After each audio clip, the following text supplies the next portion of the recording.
भीम सिंह मसानिया जी, मध्य प्रदेश।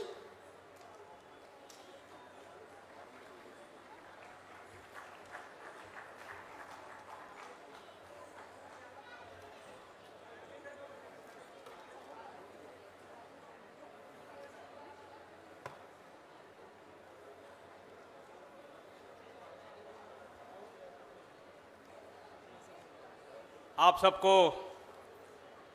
इस अंतर्राष्ट्रीय indigenous people conference में बहुत बहुत नमन और मंच पे आसीन सभी को नमन। वास्तव में ये आदिवासियों के लिए बहुत गंभीर प्रॉब्लम हो गई और संकट और अस्तित्व का सवाल हो गया और आदिवासियों को मारने के लिए ऐसा तैयार कर दिया गया। इस देश में आपके इस देश की सबसे सुप्रीम कोर्ट, जो सबसे बड़ी कोर्ट है, वो कह रही है कि आदिवासी इस देश का मालिक है, दूसरे सब माइग्रेशन होकर आए। इसके बाद भी आदिवासी लोग और यहाँ के गवर्नमेंट को नहीं समझ में आ रहा। यहाँ पुरातात्विक विभाग कह रहा है कि आदिवासी इस देश का मालिक है, आपका हिस्ट्री कह रहा है, सर्वे ऑफ द इंडिया कह रहा है, आपका एंथ्रोपोलॉजी कह रहा है, यूनाइटेड नेशन कह रहा है, सब कुछ करा। इसके बाद भी भारत सरकार के गवर्नमेंट यूनाइटेड नेशन में जाके कह रहे कि भारत में आदिवासी नहीं रहते। ये बहुत चिंता का विषय है। इन पे देशद्रोह का केस लगाना चाहिए कि नहीं चाहिए? आपका प्रतिनिधि क्या कर रहा है? आपका विधानसभा लोकसभा का प्रतिनिधि क्या कह रहा है? क्या पागल हो गया? ये सोचने की बात है।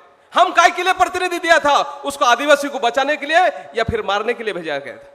चाहे वो कौन सी पार्टी का हो, कौन से दल का हो, वो बड़ी बात नहीं है। कौन से धर्म का है, वो बड़ी बात नहीं है। आदिवासी देश का मालिक है, ये सबसे बड़ी बात है। संविधान बनाने उससे पहले आदिवासी, कानून पैदा नहीं होते उससे पहले आदिवासी, डॉक्टर नाम का शब्द नहीं पैदा होता उससे पहले आदिवासी। इस जमीन पे सबसे पहला मानव वो आदिवासी। High court of the Delhi ने कहा early man of the India, या किसी भूमि का सबसे पहला आदिवासी बोला जाता है। इस देश में राष्ट्रपति कह रहा है कि आदिवासी है, प्रधानमंत्री कह रहा है, भाषण में बोल रहा है, लोकसभा अध्यक्ष बोल रहा है, तमाम लोग मुंह से बोल रहे हैं, लेकिन गवर्नमेंट का प्रतिनिधि बाजा के क्या बोल रहा है? इसको कौन देखेगा? कहां गए आपके प्रतिनिधि? अरे मर गया क्या? ये सोचने वाली बात है कि आपकी कौम को कौन जिंदा रखेगा? जिस कौम के लोग यदि सतर्क नहीं हुए, वो कौम अपने आप खत्म हो जाती है, या दूसरे कल्चर के लोग उसको आत्मीकरण कर दिया है, धर्मांतरित कर दिया है, कल्चर से अंतरण कर दिया है, तो वो समाज जो अपने आप खत्म हो जाता है।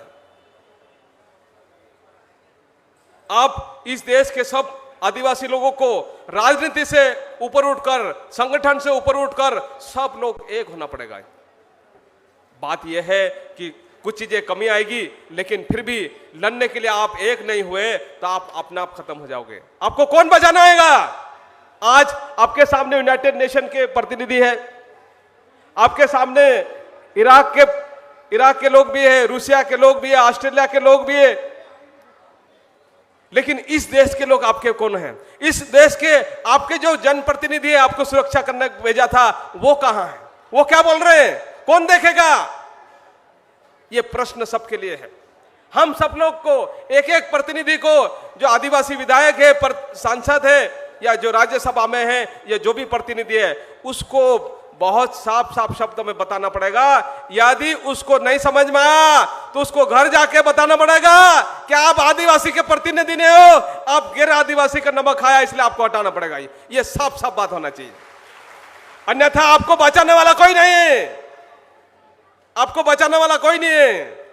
इसलिए आपकी कल्चर, अभी यूनाइटेड नेशन ने आदिवासी का भाषा दशक चल रहा है और वो पैसा भी आया है, लेकिन आदिवासी के बीच नहीं बना रहे हैं, वो यूनिवर्सिटी के बीच और पता नहीं कहां कहां बना के, और वो बजट ही खत्म हो जाएगा। आपके बीच आया क्या? कहां गया भाषा दशक? कितने लोगों को मालूम है?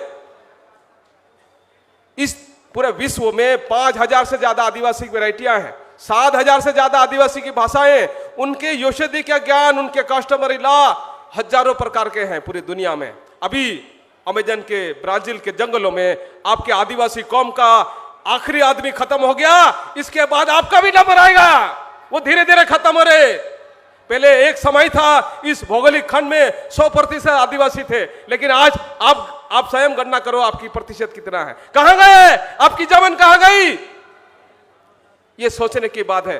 मैं आप सबको नमन करता हूं इस ऐतिहासिक क्षण में कि आप सब लोग इस आदिवासी को संस्कृति, इस कल्चर, उस कस्टमरी लॉ दादा सतीश पेंदाम के साथ जब तक सांस चलेगी पेंदाम दादा आपके साथ रहेंगे और इस युग में आपका नाम रहेगा कि एक व्यक्ति पैदा हुआ था बिरसा मुंडा टांटा के साथ, ये सतीश पेंदाम आपके साथ खड़ा है। आप सब लोग सहयोग करो, इस आदिवासी को यूनाइटेड नेशन से क्या पूरे वर्ल्ड में आदिवासी को एक करेंगे।